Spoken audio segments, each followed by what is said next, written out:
সৃষ্টি করেছেন সবই মোহাম্মদ সাল্লাল্লাহু আলাইহি সাল্লামের থেকে আল্লাহ পাক সৃষ্টি করেছেন আমরা জানি।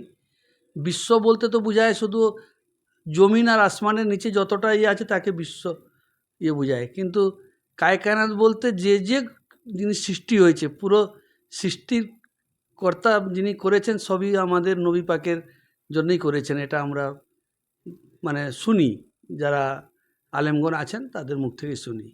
তো শান্তির বার্তা নিয়ে এসেছিলেন যে সময় বিশ্ব নবী, যেটা আমরা এখন বলছি জন্ম, মানে আমাদের হজরত মুহাম্মদ সাল্লাল্লাহু আলাইহি সাল্লামের জন্মদিন, সেই জায়গায় আমরা সবাই বার্তা দিতে চাই যে ওনার যে নীতি পথ, যেটা আমাদের ইসলামে শান্তির ধর্ম, সেটা সারা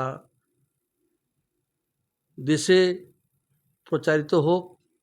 যে কথাগুলো বলে গিয়েছিলেন যে কোনো বিদ্বেষ, কোনো হিংসা এসব না করে সবাইকে ভাই ভাই করে নেওয়া, কোনো জাতিভেদ প্রথা করা। যখন আমাদের নবীজি এসেছিলেন তখন ওখানে ইহুদি, নাসারা, খ্রিস্টান সবার সঙ্গে উনি দাওয়াত নিয়েছেন, প্রত্যেকের বাড়িতে খেতে গেছেন, নেমন্তন্ন গ্রহণ করেছেন।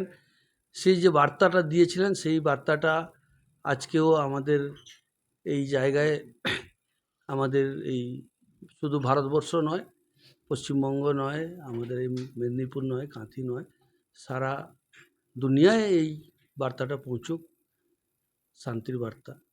প্রত্যেকটা ধর্মের একটা শান্তির বার্তাই প্রচার হয়েছিল প্রথম থেকে, কিন্তু কোথাও কি মনে হচ্ছে যে সমাজ সেই বার্তাগুলো যথাযথ মানছে না, আমরা মানতে পারছি না বলে আজকে পরিবেশের এমন একটা বিশৃঙ্খল অবস্থার সৃষ্টি হচ্ছে? এটা ঠিক।